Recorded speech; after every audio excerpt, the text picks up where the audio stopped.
Hello everybody, welcome to this video tutorial on Business School channel and with Sharif. Today we are going to talk about a very important module and one of my personal favorite. It is called as demand forecasting in supply chain. Well, if you want to be a good planner, generally want to be successful in supply chain career, this is a module you need to pay a lot of attention on. Today's topic. Today we'll talk about objectives of demand forecasting,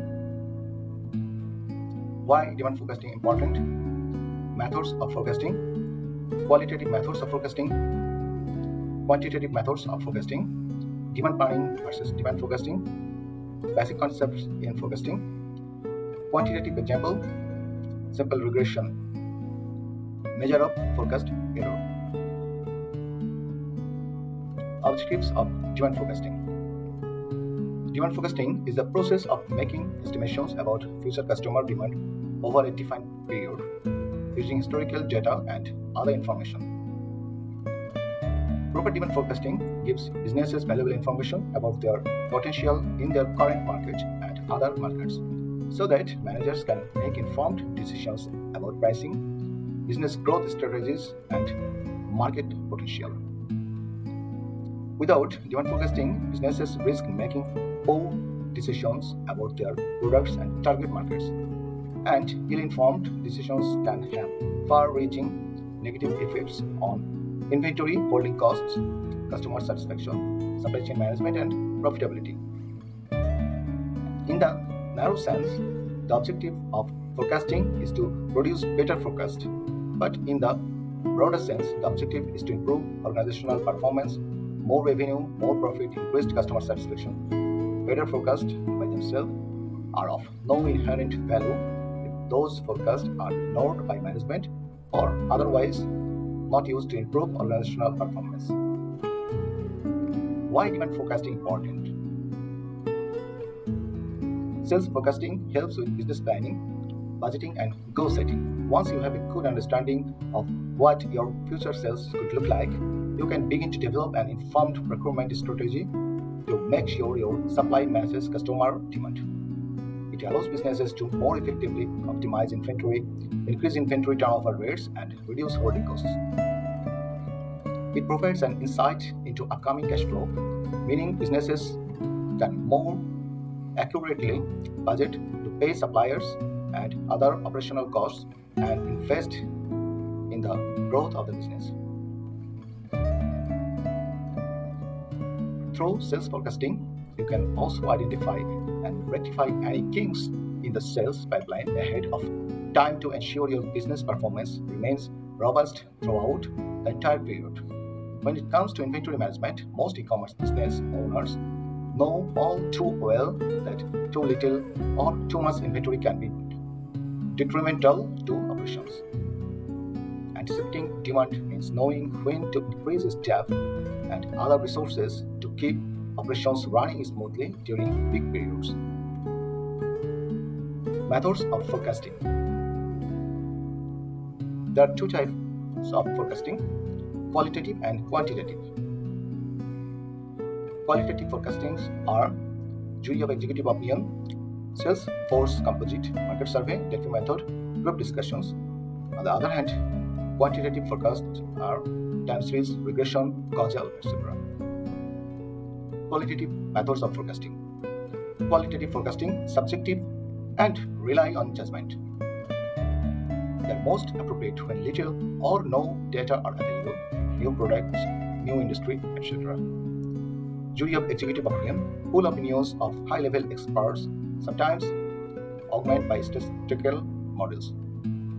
Delphi method, panel of experts, queried iteratively. Sales force composite. Estimates from individual salespersons are reviewed for reasonableness, then aggregated. Consumer market survey, ask the customer.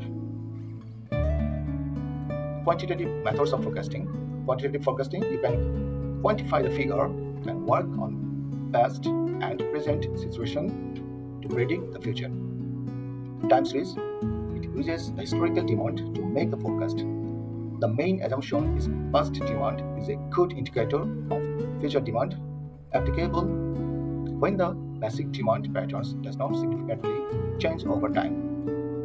Example: hotel booking at Cox's Bazar in a daily bucket. Causal: it reflects the cause and effect scenario. It assumes that demand forecast is highly related with environmental factors like state of the economy, interest rate, exchange rate, literacy rate, weather, etc. For example, cement sales peak in winter time in Bangladesh. Regression: here the demand function for a product is estimated by demand is dependent variable, and variables that determine the demand are independent variable. Demand planning versus demand forecasting. Demand planning has much in common with demand forecasting, though most experts consider demand planning to go beyond statistical forecasting to include planning the scope of the inventory. Both terms are sometimes used as synonyms for demand management, but they are usually regarded as distinct components of it. Demand management also includes demand shaping, the process of trying to affect demand through price changes, product substitution, promotion, and other methods. Making matters more complicated, it could be argued that demand planning is a bit of a misnomer, as most of the critical planning occurs in later processes such as SNOP, MRP, and production planning. Quantitative methods of forecasting. A time series is a set of observations measured at successive points in time or over successive periods of time. A time series patterns may have one or more of the following four characteristics: trend, seasonal patterns, cyclical patterns, and random variation or noise. A trend is the underlying patterns of growth or decline in a time series. Persistent overall upward or downward patterns, changes due to population, technology, age, culture, etc., typically several years duration. Example: rice production in Bangladesh is increasing since 1970s. Seasonal patterns are characterized by repeatable periods of ups and downs over short periods of time. Regular pattern of up and down fluctuations due to weather, custom, etc. occurs within a single year. Example: ice cream sales peaks in the summer. Cyclical patterns are regular patterns in a data series that take place over longer periods of time, repeating up and down movements affected by business cycle, political, and economic factors. Multiple years duration, often casual or associative relationship. Example: election year, paper production increase, pandemic in every 100-year vaccination.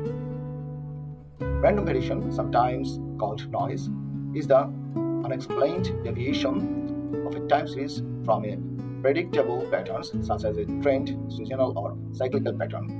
Erratic, unsystematic, possible to predict, short duration, and non-repeating. For example, sales of snowboard during sudden heavy snowing.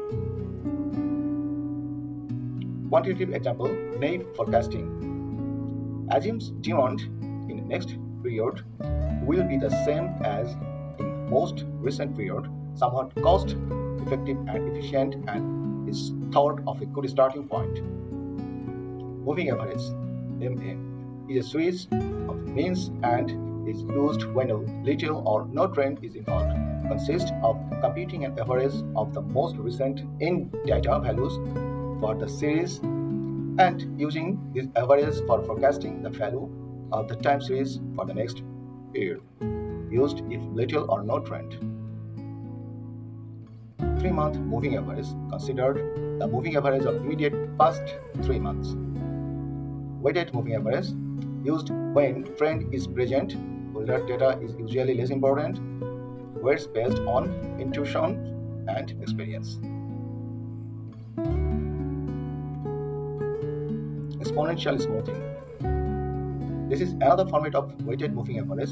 It uses 3 inputs in its equation: the last period's forecast, the last period's demand, and a smoothing constant. A number greater than 0 and less than 1 represented by Greek letter alpha. New forecast equal alpha into last period's actual plus 1 minus alpha into last period's forecast. Alpha 1.0, it becomes naive forecasting process. A constant of 0.3 would put 30% of the weight on the last period's actual sales and 70% on the last period forecast. This constant smooths out the random or irregular spikes in actual by placing more weight on the prior forecast. The constant value is selected by experience, trial and error, and testing against historical data. Simple regression, also called linear regression, is used as a formula to make an association between dependent variable y and independent variable x with two other elements alpha and beta. Alpha is the intercept and beta is the slope. So, dependent variable y equal alpha plus beta into independent variables, fitting a trend line to historical data points to project into the medium to long range future. Here is a sample of linear or simple regression. This is the example. Measure of forecast error. Since forecasts are almost always wrong, organizations need to track forecast against actual demand results and find ways to measure the size and type of error. Forecasters can use error measurements to modify forecast to reduce the amount and cost lineage of error of following effort. Forecast error, the difference between actual and forecast demand. For example, actual demand 29 units and forecast demand 33 units. So the forecast error equal actual minus forecast. That means 29 minus 33, so minus 4. The positive value is 4 units. So forecast error percentage actual minus forecast divided by actual. So 4 divided 29, that means 0.137, that is 13.7%. Also known as absolute percentage error, APE. So forecast accuracy equal 1 minus error, that is 1 minus 13.7%. So the accuracy is 86.3%. Forecast bias. Forecast bias can be described as a tendency to either over forecast is more than the actual, or under forecast is less than the actual, leading to a forecasting error. Bias is a consistent deviation from the mean in one direction, high or low. A normal property of a good forecast is that it is not biased. Apex Dictionary, 16th edition. Bias exists when the cumulative actual demand differs from the cumulative actual forecast. A negative result shows that actual demand was consistently less than the forecast, while a positive result shows that actual demand was greater than forecast demand. Cumulative forecast error. Cumulative error is the sum of the forecast error. CFE equal sum of actual minus forecast equal sum of error. Mean squared error. This individual error value is squared, and then these values are summed and averaged.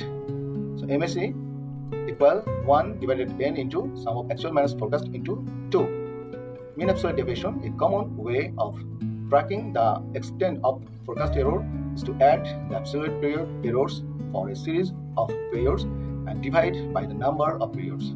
The measurement of dispersion of forecast error. So MAD equal 1 divided n into sum of actual minus forecast. Mean absolute percentage error. Mean absolute percentage error, MAPE, is a useful variant of the MAD calculation because it shows the ratio or percentage of the absolute errors to the actual demand for a given number of periods. So MAPE equals sum of actual minus forecast divided actual into 100 divided by n. Role of a demand planning manager. So demand planning is a complex process that typically includes some elements: data collection from internal and external sources on the factors known to predict or influence demand, statistical analysis of sales, inventory, and other data, modeling that data to predict future demand, and collaboration with suppliers, manufacturers, salespeople, and other stakeholders to gather information on events that could affect demand, such as promotion and production delays. Well, viewers, I hope you have enjoyed listening tutorial on demand forecasting, and I hope you will practice that you have learned here. So Thank you very much for listening and watching, and please to subscribe for more soft skills and professional modules in this channel. Bye bye.